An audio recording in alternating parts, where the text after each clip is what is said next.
আমরা দেখেছি বর্তমান এবং সাবেক সেনা কর্মকর্তা আছে 23 জনের নাম তালিকায়। তো তার মধ্যে সাবেক ডিজিএফআই ডিজি আছে 5 জন। আসলে এটা আপনি কি মনে করেন যে আর্মির জন্য, একটা সেনাবাহিনীর জন্য এটা কতটা কাঙ্ক্ষিত বলে আপনি মনে করেন? অনাকাঙ্ক্ষিত বা একটা লজ্জার বিষয়?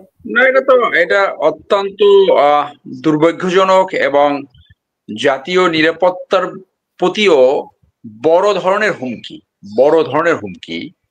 তবে ফ্যাসিজম যেখানে সৃষ্টি হয় সেখানে এই ধরনের কনসিকোয়েন্স, এই ধরনের একটা সিচুয়েশন অনিবার্য ফল। কারণ ফ্যাসিজম তো এই যে হ্যান্ডস গুলোর মাধ্যমে করে, তারা অনেক সময় বাধ্য হয়ে করে, অনেক সময় ইন্টেনশনালি একটু বেশি করে, কেউ একটু কম করে, কেউ একটু বেশি করে। সো জাতীয় নিরাপত্তার প্রতি হুমকি কেন? আপনি দেখেন যে একটা দেশের ডিজিএফআই একটা টপ ইন্টেলিজেন্স অর্গানাইজেশন, এনএসআই একটা টপ ইন্টেলিজেন্স অর্গানাইজেশন। এনএসআই হচ্ছে জাতীয় গোয়েন্দা সংস্থা, আর ডিজিএফআই হলো ডিফেন্স মিনিস্ট্রির গোয়েন্দা সংস্থা। So over the period of time আপনার সরকার প্রধানরা এনএসআরসি বেশি ডিপেন্ড করে ডিজিএফ এর উপরে, আমরা দেখেছি সেটা।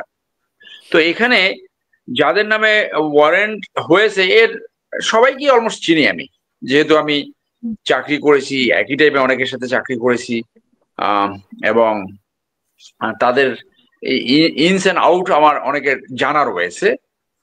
তবে আমার একটা সন্দেহ হয়েছে যে এখানে যাদের নাম আসছে এরা অনেকেই জড়িত, দেয়ার ইজ নো ডাউট। কিন্তু দুই একজন হলেও ভিকটিম অফ দ্য সার্কামস্টান্সেস হয়েছে কিনা সেইটা আমরা ভবিষ্যতে দেখবো। যেমন আমি বলি, ঘটনাকালীন সময়ে যারা ডাইরেক্টর ছিল এরকম অনেকে এখানে নাই, যে পিক আপ করছে। সে ফর এক্সাম্পল আমাকে যে গুম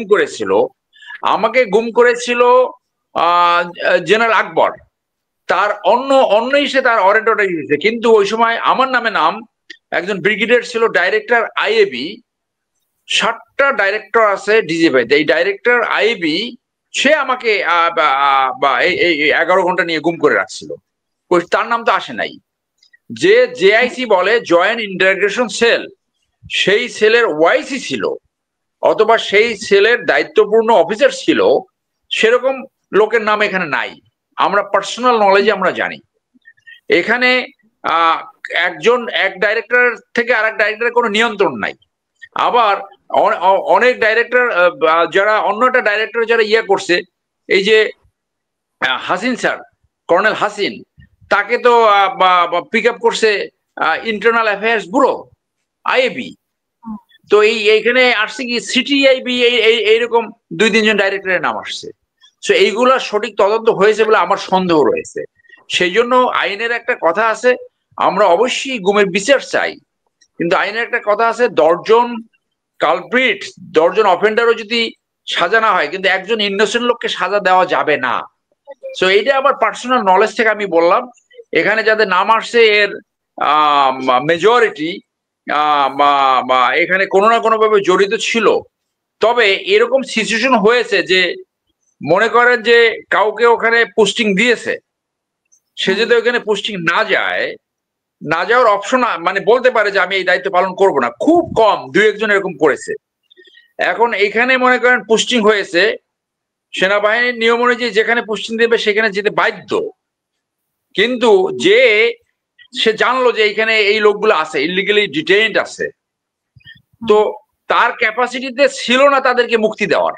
এখন সে হয়তো তার ডিজি পর্যন্ত যেতে পারে যে এদেরকে মুক্তি দেন, ডিজি যে ছিল ডিজি, তারও তো মুক্তি দেওয়ার ক্যাপাসিটি নাই, কারণ এইগুলো সব বন্দী হয়েছে তারেক সিদ্দিকী আর শেখ হাসিনার নির্দেশে। তো এরকম সিচুয়েশন আছে। আমি ব্যক্তিগত নলেজে জানি এই ঘটনা ঘটার পরে তার পোস্টিং হয়েছে, সে কাউকে পিক আপও করে নাই, কাউকে মুক্তি দেওয়ার ক্যাপাসিটিও তার ছিল না। সো এইখানে এইটা নিশ্চয়ই আদালত দেখবে জিয়া, এবং এইখানে অন্যান্য ডাইরেক্টর যারা সত্যিকারে অপারেশন করছে, যারা commission of the offence commission যে করেছে, এইরকম অনেকের নাম এখানে আসে নাই। এর ভিতরে একজন হইলো ওই যে 15 লং কোর্স, আপনারা বুঝবেন কিনা, এমএসপিএম ছিল, এই যে তার নাম সরোয়ার, তার নাম আমরা এখানে দেখতেছি না। সে গুম করেছে।